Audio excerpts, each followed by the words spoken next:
Since this video is the first video made for a wider audience, we will try to describe everything from the bottom up. We have a variac attached to a 4-to-1 transformer, stepping that variac voltage down, going into an alternator, which a motor-driven alternator makes a lot of noise. We got styrofoam around it, and on that alternator we drive. It's a 3-phase AC alternator. I don't think we can see very much. I got a obstacle course just in there to turn it on, and on that 3-phase alternator we have as Delta series resonances 9 14 gauge coils, all given capacities, and the phaselings on each Delta series resonance are placed in a spiral fashion so that every column has elements of phase 1, 2, and 3. This gives a mutual inductance between phasings, which can furthermore be set at two options. It can either be set at 120 degrees or it can be set at 60 degrees by reversing the wiring polarity on the middle segment of coils. We call this a 666 machine because it has 6 polar areas with all 6 options set at 1/6 of a cycle. Now, in further tests then on the same principle, we have constructed a 266 machine, which we employ as the air core method as a primary to impart high voltage on the coil atop it, which is a 24 gauge coil.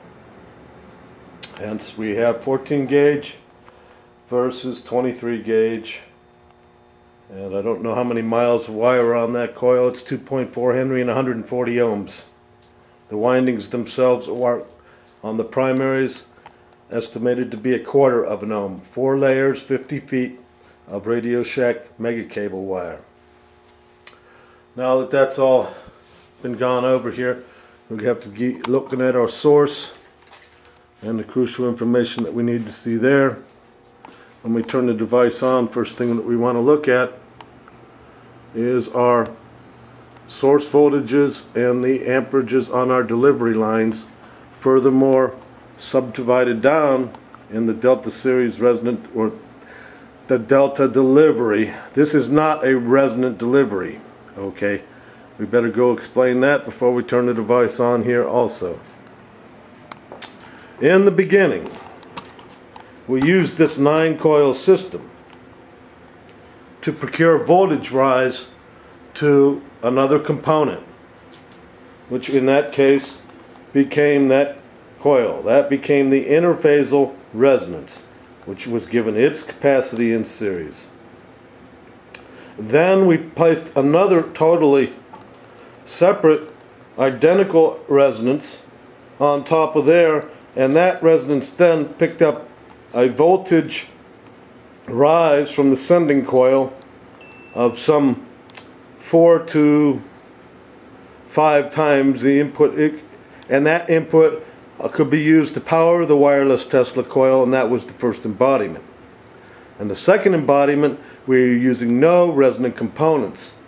All we are using is these pancake coils hooked up across the voltages present on the 3-phase Delta source. And look at the law of cosines. And the law of cosines is used to determine phase angles. And we're going to go over there and turn the machine on real quick.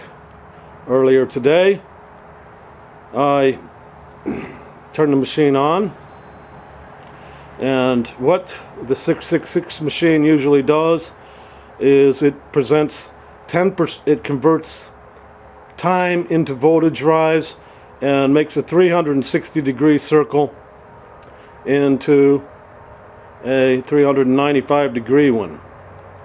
Now, the law of cosines is pretty explicit.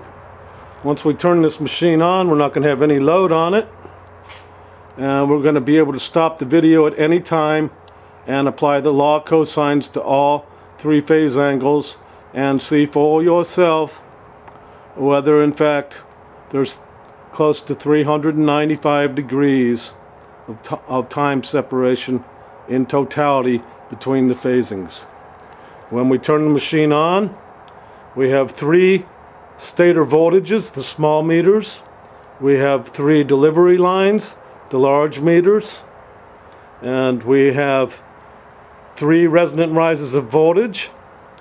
And we have 3 interphasal voltage reference points. We will hook the load to one of these interphasal voltage points. And we'll go from there. There is the 9 coil assembly. If we may, can't see all the coils. In other videos we go through all of this, and these videos will form the core of what we're offering for sale to form the Majestic 16 group of investors, 16 of them. Now then, let's turn the machine on.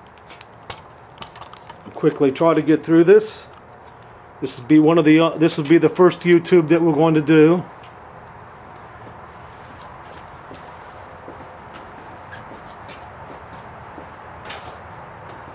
And that thing keeps coming off.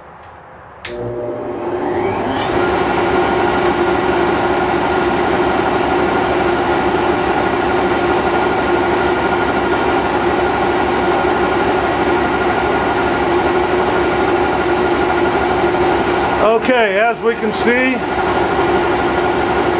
this is with no field before we've energized the field. The wireless Tesla coil will not work without a field. However, because of rotational magnetism, we do get electricity out without inputting electricity to the field itself. We call this a parametric effect. Some people will call it remnant magnetism effect of the field pole face rotors. I don't think it's remnant magnetism, and I can prove that it's not all due to remnant magnetism. We have 13.3 volts, 13.8 volts, and 12.2 volts being procured as 3 phases of resonant rise of voltage. We have the voltages between them. We have 25.78 around in there. That's 1-2. We're going to use 1-2 for our power source. 1-2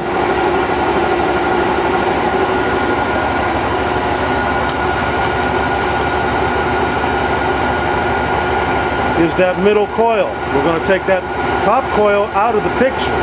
That top coil is what we're going to use to excite the Tesla primary.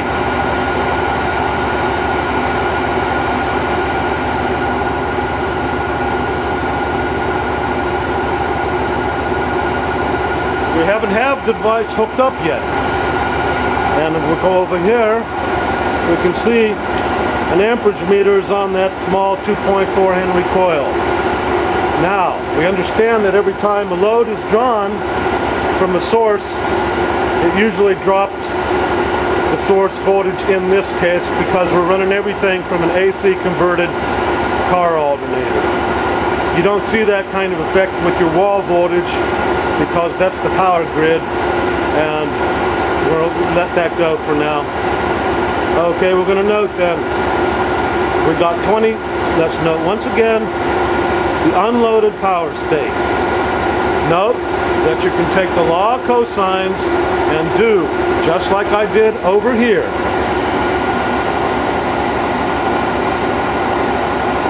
You can note the resonant rises of voltage. You can note the interphasal voltages, and you can form your phase angle by the law of cosines, and I've done that for one of the angles there, the 144.4 degree one, and in this case when we added everything up it came to 395 degrees, and the same thing should hold true for this in the unloaded state. Now it probably holds true for the loaded state, but I haven't really looked at that up yet. And what we're going to do is note we got 26 volts, and let's go ahead and put that voltage meter right next to the amperage meter. If we can, not disturb things.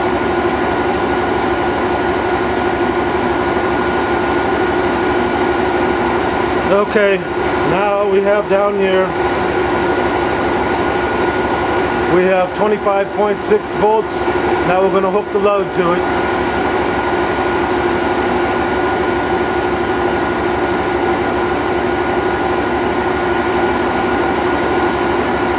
Note that the load dropped it down to 7 volts. Quite a load there. We're drawing 14.38 milliamps.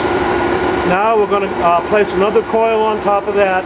That's going to be the coil that's going to wirelessly power our Tesla coil. And we're not going to be able to get through this on the first video. So we're going to take all these steps and then on the second video go more into it. Here's that other coil behind us. Let's turn the amperage and voltage meter on.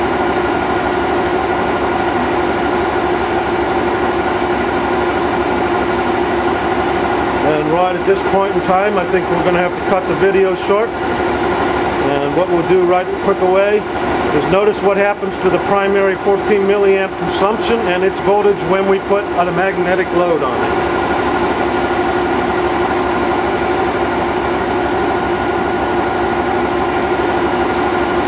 Voltage went back up to 20 some volts, consuming 3.7 milliamps, and we're taking 15 some milliamps through the air.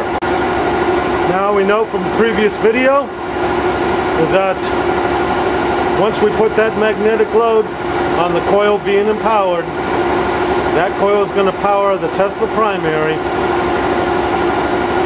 Our input voltage dropped by 20% to 20 some volts.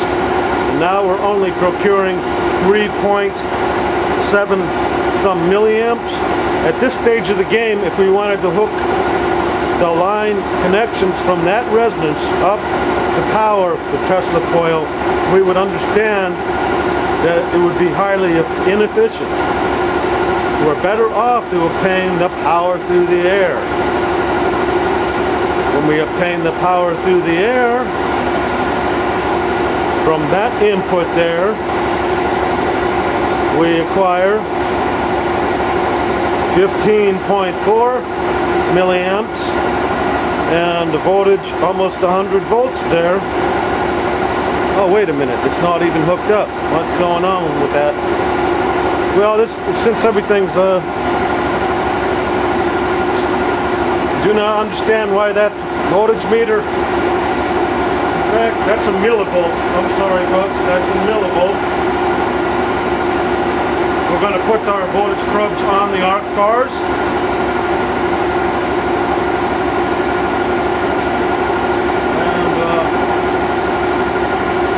And I'm getting in here the way it's filming.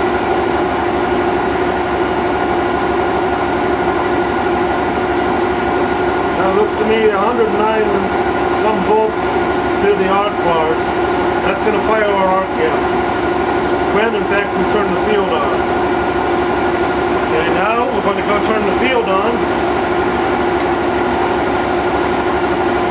Make sure the camera caught that. I've had to do all these deductions myself. Now, I don't even think that we caught that, did we? We might have caught it. We'll let it go on review. Okay, now we're going to come over here to the Tesla coil itself. Those arc bars power the primary in a conventional manner, and because there's no transformer, we're operating the Tesla coil at the very minimal amount of energy, and it's actually surprising that we can actually even operate the Tesla coil with an arc gap. So what we've done then, back out of the situation here. What we've done is we've hooked the neon to the top globe. This thing functions at 250,000 hertz, height signal generator tests. And since we're operating at such a meager power level, we're not going to be able to see any conventional Tesla type arcing as you would normally see in a Tesla coil. But we do have a neon hooked to the top globe and the base of the secondary. Now we'll go on in there and we'll turn that on.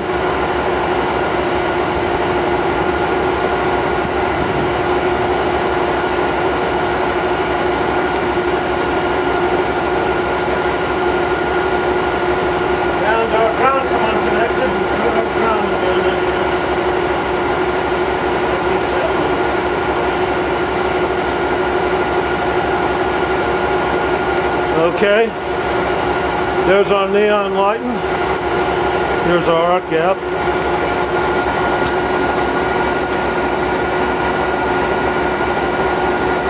And that's when we do this, things equal out between our input and our output. We have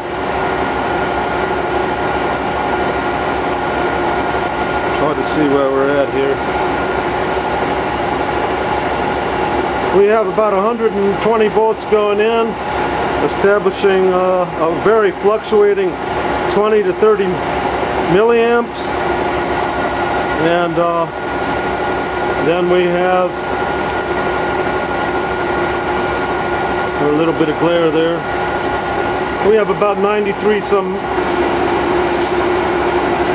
Watch what happens when we short the arc bars out. Our supply is at 18.8 volts times 3.5 milliamps, securing 14 milliamps. Here's the short. Hopefully you can see that meter. When we shorted things out, our supply went down to 3 some milliamps. We went back to a low condition on the primary supply pretty much. And what this does, it enables the arc to be quenched. The voltage is reduced upon formation of the arc. I think that covers everything else. Here's our arc gap. Corrosion develops on this form of metal, and we found out that the arc gap won't necessarily last very long. There's already corrosion on it. That's why its operation is appearing sporadic. Now we're going to go over here. And now we're going to lift that coil up and watch the results. Looks like we can see the neon lighting.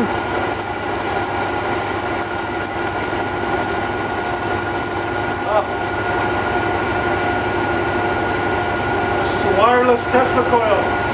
All the energy from the primary comes through the air.